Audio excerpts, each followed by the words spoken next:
총선 참패에 책임을 지고 통합진보당 울산시당 공동위원장 3명이 동반 사퇴했습니다. 6개 선거구를 석권한 새누리당은 시당위원장 선출 등 조직 개편에 들어갔습니다. 무학 울산공장이 면허 없이 소주를 제조했다는 이유로 허가가 취소될 위기를 맞고 있습니다. 무학 측은 과도한 행정규제라며 반발하고 있습니다. 올 들어 울산 앞바다에서 5차례나 지진이 발생해 대규모 지진 가능성이 제기되고 있는 가운데 국립방재원이 현장 조사에 나섰습니다. 대낮에 음주운전을 하다 사고를 내거나 교통정체를 빚는 운전자가 늘어나고 있습니다. 경찰이 낮 시간 음주 단속도 강화하기로 했습니다. PC방에서 게임에 몰두한 사람들을 대상으로 한 절도가 극성을 부리고 있습니다.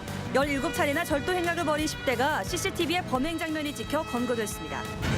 장애 학생들의 교육 여건은 개선되고 있지만 진로 교육은 여전히 미흡한 것으로 나타났습니다. 동구청이 교육연수원 부지의 해송아트센터의 건립을 추진하면서 울산시 교육청과의 갈등이 커지고 있습니다. 여러분 안녕하십니까? 4월 17일 화요일 UBC 프라임 뉴스입니다. 새누리당의 압승으로 끝난 4.11 총선의 후폭풍이 만만치 않습니다. 통합진보당 시당 공동위원장들은 선거 참패에 책임을 지고 동반 사퇴했고 새누리당은 조직 개편에 들어갔습니다. 보도에 김익현 기자입니다. 통합진보당 울산시당 공동위원장 3명이 총선 패배에 책임을 지고 전격 사퇴했습니다.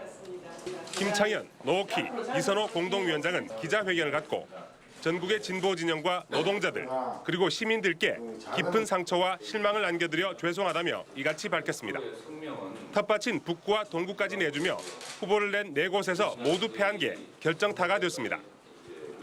지역 주민들의 지역 발전에 대한 새로운 비전을 요구하는 목소리에 화답하지 못하고 나아가 우리의 새로운 세상에 대한 꿈을 시민의 가슴속에 꿈틀거리게 하는 데 실패하였습니다.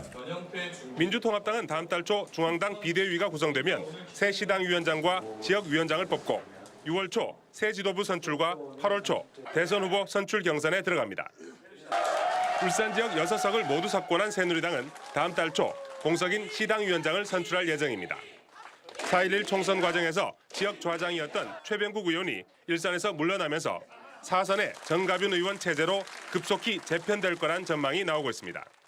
새누리당은 울산 최초 국회 부의장, 울산 최초 정책위의장을 추진하고 있습니다. 그 자체가 목적이 아니라 울산 발전을 견인할 수 있다는 점에서 그 의미가 크다고 하겠습니다. 이번 총선에서 참패한 야권이 심각한 총선 후유증을 겪고 있는 가운데 완승을 거둔 여권은 자칫 견제 심리가 작동하지 않을까 몸조심을 하고 있습니다. UBC 뉴스 김익현입니다. 울산시 선거관리위원회는 이번 총선 기간 동안 울산에서 모두 45건의 불법 선거운동을 적발해 7건은 고발하고 3건은 수사 의뢰, 35건은 경고 조치했다고 밝혔습니다. 이 가운데 금품과 음식물 제공이 20건으로 가장 많았고 인쇄물 배부 10건, 시설물 설치 7건, 문자 메시지 이용 2건, 그리고 허위 학력과 경력 해제가 1건 등이었습니다. 선관위는 지난 18대 총선보다 불법 선거운동은 12건 줄었지만 과열 혼탁 양상은 여전했다고 밝혔습니다. 새누리당 정가균 당선자 측이 지난 총선 과정에서 송철호 후보가 확인되지 않은 사실을 TV토론에서 발언했다며 허위사실 유포 혐의로 경찰에 제기한 고발을 취하했습니다. 정 당선자는 송 후보가 확인되지 않은 사실을 방송에서 언급해 혼탁 선거를 막기 위해 법적 조치를 한 것이라며 선거 이후 중구적 화합을 위해 고발을 취하했다고 밝혔습니다. 소주업체인 무학 울산공장이 설립 3년 만에 가동 중단 위기를 맞고 있습니다. 국세청이 불법으로 소주를 만들었다며 허가 취소를 예고했는데 무학 측은 과도한 규제라며 반발하고 있습니다. 보도에 서영만 기자입니다. 지난 2009년 9월 들어선 무학 울산공장입니다. 이곳에서는 하루 40만 병, 한 달에 900만 병의 소주를 생산해 울산은 물론 부산 일부 지역에까지 공급하고 있습니다. 부산지방국세청은 최근 이 무학 울산공장의 허가를 취소할 예정이라며 오는 26일 청문 절차에 응하라는 통지문을 무학 측에 보냈습니다. 이유는 울산공장이 소주를 병에만 넣는 용기 주입 제조장인데도 주정에 물과 첨가물을 섞는 방식으로 사실상 소주를 제조해왔다는 겁니다. 국세청은 무학 측의 소명을 들은 뒤 허가 취소 여부를 결정할 예정입니다. 경우에 따라 이달 말 곧바로 공장 가동이 중단될 수도 있다는 얘기입니다. 이에 대해 무학 측은 탈세나 탈루가 아닌 절차와 법 해석의 차이에서 생긴 문제라며 청문 절차에서 이의를 제기할 것이라고 밝혔습니다. 살구입을 제한다든지 풍력보고 일정을 제한 그런 부분들이 아닌데 그런 부분들은 가방에 있습니다. 지역 상공계에서도 울산공장이 지역 소주 시장에서 절대적 비중을 차지하고 있고 80여 명의 지역민을 고용하고 있는 점 등을 고려해 사태 추이에 촉각을 곤두세우고 있습니다. 이번 사태는 대선 주조를 옹호하기 위한 부산 지역의 무학 때리기란 시각도 있어서 자칫 지역 간 감정 싸움으로 비화되지 않을까 우려됩니다. UBC 뉴스 서익만입니다.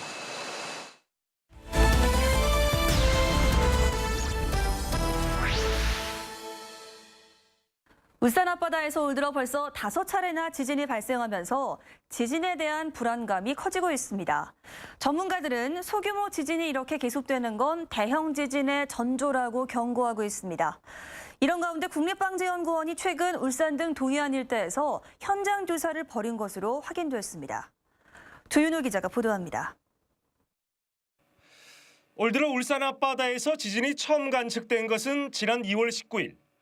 이때부터 9일 동안 무려 5차례나 지진이 집중적으로 발생했습니다. 전문가들은 지난해 3월 11일 발생한 일본 대지진이 울산 앞바다 해저 단층에 영향을 준 것으로 보고 있습니다. 동일본 대지진이 나고 나서 많게는 5cm, 내륙에서는 2cm 정도 일본 열도 방향으로 이동을 했어요. 작은 지진 횟수가 많아진다는 거는 큰 지진이 발생할 확률도 덩달아 증가하거든요. 실제로 일본 대지진 이전 한 해 한두 건에 불과하던 울산 앞바다 지진이 지난해에는 4차례, 그리고 올해는 벌써 5차례나 발생했습니다. 전문가들의 진단처럼 실제 리터 규모 9의 강진이 울산 앞바다 150km 지점에서 발생하는 경우를 가상해봤습니다. 기상청 국가지진센터 시뮬레이션은 이 지진으로 인한 쓰나미가 파고 8.9m, 건물 3층 높이로 30분 만에 울산에 도달해 석유화학공단은 물론 이곳에서 5km 떨어진 시가지와 공항이 물에 잠길 것으로 분석했습니다. 이런 가운데 국가재난예방 업무를 맡고 있는 국립방재연구원이 지난 4일 울산을 중심으로 지진의 일 침수 예상 지역 9곳에 대한 현장 조사를 벌인 것으로 확인됐습니다. 일본 서해안에서 발생한 지진에 의해서 해안가에 지진해일이 올 경우에 어떻게 대피를 할 수 있을 것이며 이 지도는 어떻게 잘 만들어져 있으며 그런 것을 현재 울산 지역은 지진 해일 대책이 거의 없는 실정이고 건물 내진 설계 비율도 고작 3%에 불과합니다. 공단과 원전이 밀집한 울산은 지진이 발생할 경우 피해가 커질 수 있는 만큼 근본적인 대책을 서둘러야 할 것으로 보입니다. UBC 뉴스 조인호입니다. 대낮에 음주운전으로 사고를 내거나 교통 정체를 빚는 일이 잇따르고 있습니다. 이 공단 교대 근무자들이 낮술을 하는 경우가 많기 때문이라고 합니다. 윤경재 기자가 보도합니다. 한적한 대낮, 왕복 2차로 도로에 승합차 한 대가 달려옵니다. 중앙선을 넘어 지그재그로 운전하던 승합차는 이내 방향을 바꿔 도로 옆 상가 건물로 향했습니다. 사고를 낸 사람은 50살 최모 씨. 혈중 알코올 농도 0.192%의 만취 상태로 운전하다 길가에 주차된 승용차를 들이받은 뒤 음식점 벽을 뚫는 사고를 냈습니다. 경찰과 소방관들이 도로 한가운데 멈춰선 승용차를 에워싸고 운전자를 깨우느라 애를 먹습니다. 그냥 자기 기대만 잡지요. 브레이크가 밟아가. 운전자 27살 안모 씨의 혈중 알코올 농도는 치사량에 가까운 0.314%였습니다. 지난 한 해 동안 울산에서 아침 10시부터 오후 6시까지 발생한 음주 사고는 모두 107건, 전체 음주 사고의 13%에 이릅니다. 음주 단속이 뜸한 낮 시간, 운전자들이 설마 하는 생각에 운전대를 잡기 때문입니다. 울산 지역에는 교대 근무하는 공단 지역이 많다 보니 야간 근무 후 아침 식사와 함께 반주를 하고 음주운전하는 경우가 있어. 경찰은 앞으로 낮 시간 음주 단속도 강화하겠다고 밝혔습니다. UBC 뉴스 윤경재입니다. PC방 이용하시는 분들은 이번 보도 눈여겨보셔야겠습니다. 이 게임에 빠져있는 사람들만 골라서 금품을 훔쳐온 10대가 경찰에 붙잡혔습니다. 김규태 기자입니다. 말끔하게 차려입은 한 남자가 PC방에서 마치 일행을 찾는 것처럼 이리저리 둘러보더니 멈춰섭니다. 의자에 걸려있는 옷을 만져 지갑이 있는지를 확인한 뒤 지갑에서 돈을 꺼내 자신의 호주머니에 집어넣습니다. 빈 지갑은 다시 피해자의 옷에 넣습니다. 19살 하모군이 이 같은 방법으로 지난해 11월부터 17차례에 걸쳐 훔친 돈만 무려 430만 원. 피해자들 모두가 이렇게 헤드셋을 착용하고 게임에 몰두하다 보니 바로 뒤에서 돈을 가져가도 전혀 눈치채지 못했습니다. 게임이 다 끝나고요. 계산하러 갔는데 친구가 갑자기 돈이 없어졌다. 저도 잠바에 돈을 넣고 있었는데 보니까 돈이 없어져가지고. 범행 당시 주변에는 5명이나 앉아 있었지만 아무도 하군의 행동에 신경 쓰지 않았습니다.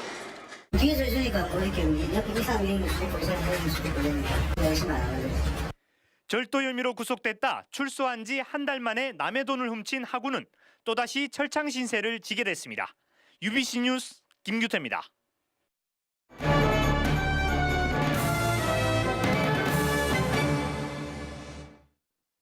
장애인의 날을 맞아 장애인 정책을 짚어보는 연속기획. 오늘은 두 번째로 장애인들이 진학이나 취업을 할 수 있도록 돕는 진로교육에 대해서 알아봤습니다.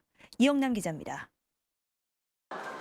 발달장애로 일반고등학교의 특수학급에 다니는 김성현 군. 직업훈련은 받지만 똑같은 훈련보다는 자신만의 기술을 익히는 것이 취업에 유리하지 않을까 부모는 고민이 많습니다. 우리 아이들은 그만큼 시간이 오래 걸리고 단기간에 어떤 기술을 취득할 수 있는 그런 상황이 아니기 때문에 얼만큼 그 기술을 습득을 할 수 있을지 사실.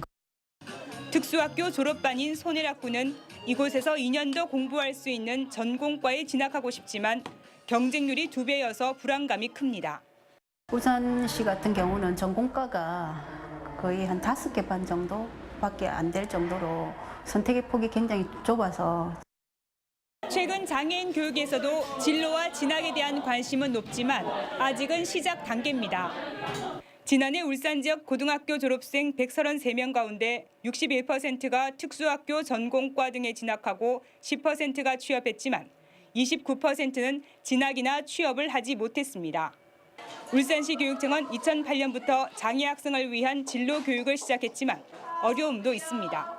고등부 특수학급 252여 명의 학생에게 직업훈련을 하고 있지만 장애 유형이나 장애 정도가 사회가 요구하는 직업 적성과 일치하지 못하여 진로 지도에 애로가 있습니다. 울산시 교육청의 장애인 교육비는 연간 500억 원으로 전체 예산의 4% 수준. 장애인을 위한 학교 교육이 자립으로 이어질 수 있도록 사회와 손잡고 맞춤형 진로 교육에 집중해야 한다는 지적입니다. UBC 뉴스 이영남입니다. 울산시 교육청과 동구청이 대왕암공원 내 교육연수원 이전 문제를 놓고 7년째 공방을 벌이는 가운데 동구청이 이곳에 숙박과 체험시설 건립을 추진하면서 다시 갈등이 커지고 있습니다. 동구청은 교육연수원 부지에 숙박과 생태 휴양 공간을 갖춘 해송 아트센터를 건립하기로 하고 오늘 주민 설명회를 열었습니다. 이에 대해 울산시 교육청은 이전 문제가 해결되지 않은 상태에서 일방적으로 개발 계획부터 발표한 것은 이해할 수 없다며 먼저 만족할 만한 보상비를 제시해야 한다고 주장했습니다. 어제 발생한 울산 고속도로 오중추돌 사고 당시 119 구급대의 늑장 대처로 마티즈 운전자가 숨졌다는 주장과 관련해 울산시 소방본부는 자체 감사 결과 구조 활동에 문제가 없는 것으로 나타났다고 밝혔습니다. 소방본부는 사고 현장에 처음 도착한 119 구조대 차량이 구급 차량이어서 화재 진화를 할 수 없는 상황이었고 매뉴얼대로 움직인 것으로 보인다고 해명했습니다. 오늘 오전 11시 50분쯤 자동차 엔진 부품 업체인 남구 성암동 위스코 울산 공장 지하 기계실에서 불이 나 기계 일부 등을 태워서 900여만 원의 재산 피해를 내고 20분 만에 꺼졌습니다. 경찰과 소방당국은 지하 기계실 배선에서 불이 났다는 목격자의 말을 토대로 정확한 화재 원인을 조사하고 있습니다. 다음은 간추린 뉴스입니다. 제14회 울산시 기능경기대회가 오늘 시상식을 끝으로 폐막했습니다.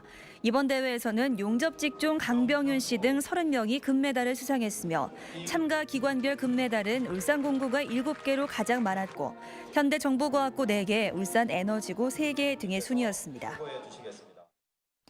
환경보호협의회는 오늘 2011 울산 환경대상 수상기업인 삼성정밀화학과 우수상을 받은 효성 언양공장 정문에서 현판식을 가졌습니다. 지난 2002년부터 시작된 울산 환경대상은 전국에서 유일하게 행정기관과 사법기관이 공동 운영하고 있습니다. 생태계를 교란시키는 유해식물인 환삼덩굴 퇴치 작업이 오늘 공무원과 환경단체 회원들이 참가한 가운데 태화강변에서 열렸습니다. 외래종인 환삼덩굴은 싹이 조금 자란 요즘이 퇴치하기 가장 좋은 시기로 알려져 있습니다. 울산시 소방본부는 오늘 신불산 등지에서 소방 헬기 등 10여 종의 장비를 동원해 항공수색 산악 인명구조 훈련을 실시했습니다. 내일까지 계속되는 이번 훈련은 항공기 사고 때 수색 구조 체계를 갖추기 위한 것으로 산악 지역의 특성 숙지와 헬기 레펠, 구조 기법 등으로 진행됩니다. 노인들을 효문화 전문 강사로 양성하는 실버 효사관학교가 오늘 중구 남해동 보훈회관 안에 문을 열었습니다. 실버 효사관학교는 앞으로 65살 전후 노인 150명을 선발해서 오는 9월까지 교육시킨 뒤 유치원과 초중고등학교 학생들을 대상으로 무료로 효 교육을 펴게 됩니다.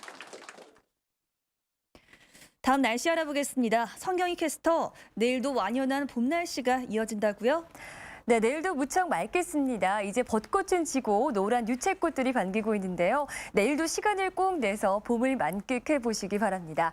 내일은 햇살도 좋지만 낮 기온이 오늘보다 오릅니다. 낮 최고 19도가 예상이 되고요. 아침 최저 기온은 8도로 오늘보다 조금 낮게 출발하겠습니다. 일교차가 역시 10도 이상 크게 나니까요. 독한 봄 감기에 걸리지 않도록 체온 유지 잘 해보셔야겠습니다. 내일은 고기압의 영향을 받다가 점차 그 가장자리에 들겠습니다. 전국이 대체로 맑다가 오전부터는 점차 구름량이 늘겠습니다.